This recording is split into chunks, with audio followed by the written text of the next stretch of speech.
മരം വെട്ടുകാരനും വനദേവതയും.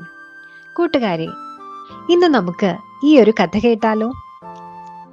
കാട്ടിൽ നിന്ന് മരം വെട്ടി വിറകാക്കി വിറ്റ് കുടുംബം നടത്തി വന്ന ഒരു മരം വെട്ടുകാരനുണ്ടായിരുന്നു. അയാൾ ദിവസവും കാട്ടിൽ പോകും. വേറൊരു തൊഴിലും അയാൾക്ക് അറിയില്ലായിരുന്നു. ഒരു ദിവസം അയാൾ കാട്ടിൽ ചെന്ന് മരം വെട്ടുമ്പോൾ കയ്യിലിരുന്ന കോടാലി വഴുതിത്തെറിച്ച് താഴെ ഒഴുകിയിരുന്ന ഒരു നദിയിലേക്ക് വീണു.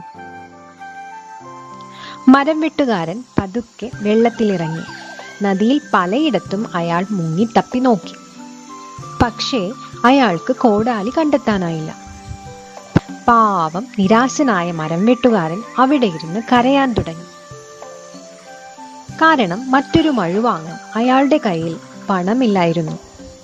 അല്പം കഴിഞ്ഞപ്പോൾ സങ്കടം കൊണ്ട് തല താഴ്ത്തിയിരുന്ന അയാൾ ഒരു ശബ്ദം കേട്ട് തല ഉയർത്തി നോക്കി. അയാൾക്ക് തന്റെ കണ്ണുകളെ വിശ്വസിക്കാനായില്ല. അതാ തന്റെ മുന്നിൽ ഒരു ദേവത പ്രത്യക്ഷപ്പെട്ടിരിക്കുന്നു. അത് ആ നദിയുടെ ദേവതയായിരുന്നു. എന്തിനാണ് നീ കരയുന്നത്? ദേവത അയാളോട് ചോദിച്ചു. മരം വെട്ടുകാരൻ തന്റെ മഴു നഷ്ടപ്പെട്ട കഥ വനദേവതയോട് പറഞ്ഞു. ഇത് കേട്ട ദേവത വെള്ളത്തിൽ മുങ്ങി. ഒരു സ്വർണ്ണ മഴു കയ്യിലെടുത്തുകൊണ്ട് ദേവത പൊങ്ങി വന്നു. ദേവത ആ സ്വർണ്ണ മഴു മരം വെട്ടുകാരന്റെ നേരെ നീട്ടി. ഇതാ നിന്റെ നഷ്ടപ്പെട്ട മഴു. സത്യസന്ധനായ മനുഷ്യൻ അത് വാങ്ങിയില്ല. അവൻ അത് തന്റെ മഴുവല്ല എന്ന് ദേവതയോട് പറഞ്ഞു. ദേവത വീണ്ടും നദിയിൽ മുങ്ങി. പിന്നീട് ദേവത പൊങ്ങി വന്നത് ഒരു വെള്ളിമഴുവും കൊണ്ടാണ്. വെള്ളിമഴു കണ്ടപ്പോഴും സത്യസന്ധനായ ആ മരം വെട്ടുകാരൻ പറഞ്ഞു, ഇത് എൻ്റെ മഴുവല്ല, എൻ്റേത് ഒരു ഇരുമ്പ് മഴുവാണ്. ഇത് കേട്ട ദേവത വീണ്ടും നദിയിലേക്ക് മുങ്ങി. വീണ്ടും മുങ്ങിയ ദേവത പിന്നീട് തിരിച്ചു വന്നത് മരം വെട്ടുകാരൻ്റെ ഇരുമ്പ് മഴുവുമായാണ്. സത്യസന്ധനായ മരം വെട്ടുകാരൻ തൻ്റെ മഴു ദേവതയുടെ കയ്യിൽ നിന്നും സ്വീകരിച്ചു.